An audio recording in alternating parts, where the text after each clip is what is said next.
한나는 괴로운 마음으로 주님께 나아가 흐느껴 울면서 기도하였다. 한나는 서원하며 아뢰었다. 만군의 주님, 주님께서 주님의 종의 이 비천한 모습을 참으로 불쌍히 보시고 저를 기억하셔서 주님의 종을 잊지 않으시고 이 종에게 아들을 하나 허락하여 주시면 저는 그 아이의 한평생을 주님께 바치고 삭도를 그의 머리에 대지 않도록 하겠습니다. 10절과 11절 말씀. 한나가 대답하였다. 제사장님, 저는 술에 취한 것이 아닙니다. 포도주나 독한 술을 마신 것이 아닙니다. 다만 슬픈 마음을 가눌 길이 없어서 저의 마음을 주님 앞에 쏟아 놓았을 뿐입니다. 이 종을 나쁜 여자로 여기지 마시기 바랍니다. 너무나도 원통하고 괴로워서 이처럼 기도를 드리고 있습니다. 15절과 16절 말씀. 한나가 임신을 하고 달이 차서 아들을 낳았다. 한나는 주님께 구하여 얻은 아들이라고 하여 그 아이의 이름을 사무엘이라고 지었다. 20절 말씀. 사무엘 상하는 이스라엘이 사사시대에서 왕정으로 넘어가는 과도기를 다루고 있는 성경입니다. 사무엘 상하의 중심 인물은 사무엘과 사울과 다윗입니다. 사무엘 상은 사사와 제사장과 예언자 역할을 하던 사무엘이 이스라엘의 초대왕으로 사울을 세운 이야기와 다윗의 등장과 사울의 몰락에 관한 이야기입니다. 사무엘 하는 다윗이 새로운 왕으로 세움을 받고 이스라엘이 왕정 국가로 자리를 잡아가는 이야기를 하고 있습니다. 사무엘서 상의 첫 장인 1장은 사무엘의 탄생 이야기입니다. 에브라임 지파에 엘가나라는 사람이 있었습니다. 그에게는 아내가 둘이었습니다. 한나와 브닌나. 엘가나와 브닌나 사이에는 자녀가 여럿 있었지만 엘가나와 한나 사이에는 자녀가 없었습니다.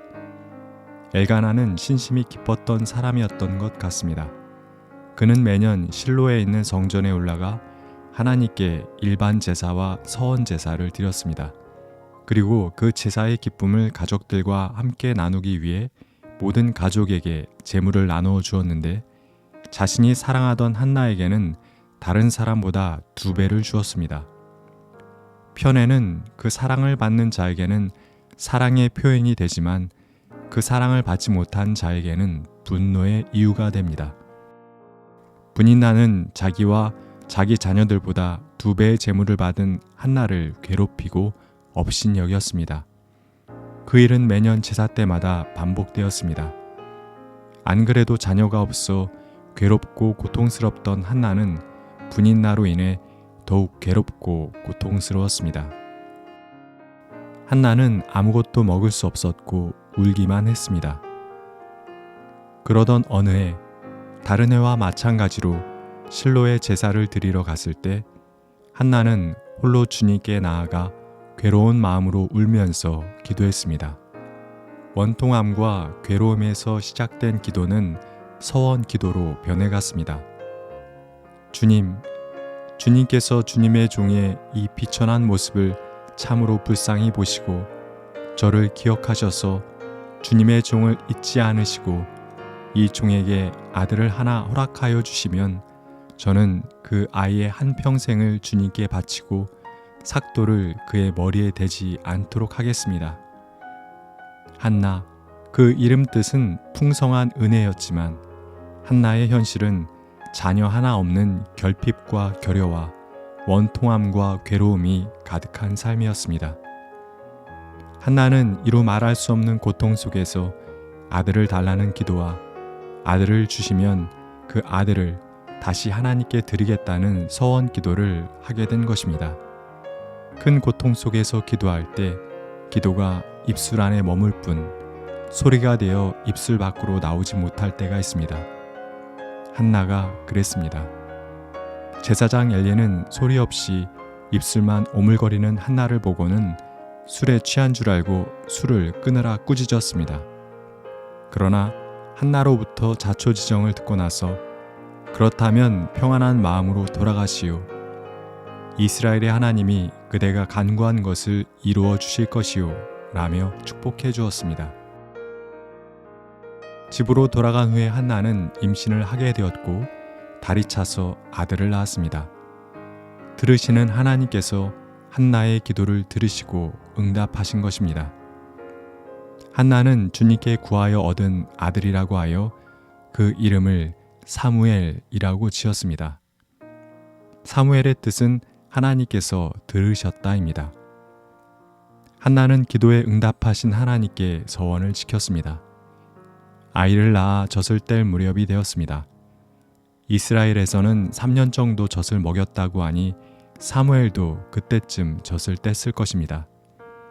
한나는 젖을 뗀 사무엘을 데리고 실로 성전으로 올라갔고 거기서 제사장 엘리를 만나 이 아이가 그때 그 기도를 통해 얻은 아들이라며 사무엘을 주님께 바쳤습니다. 나님의 여인이 한나와 같은 서원 기도를 한다고 해서 모두 한나와 같은 응답을 받는 것은 아닙니다. 사무엘의 탄생 이야기는 사무엘이 좀 특별하게 태어난 남다른 인물임을 강조하고 있습니다. 앞으로 그가 평범하게 살지 않고 하나님께서 그의 기도와 간구를 특별하게 들어줄 사람으로 살아갈 것이라는 기대를 갖게 만들어줍니다. 실제로 사무엘은 하나님과 이스라엘 백성 사이를 이어주는 역할을 하며 살아갑니다. 왕을 세워달라는 백성의 간구를 하나님께 전하고 그것이 꼭 좋은 일은 아니지만 들어주겠다는 하나님의 답을 백성들에게 전해줍니다. 사무엘서상 1장의 한나는 그 당시에 이스라엘을 상징한다고도 볼 수 있습니다.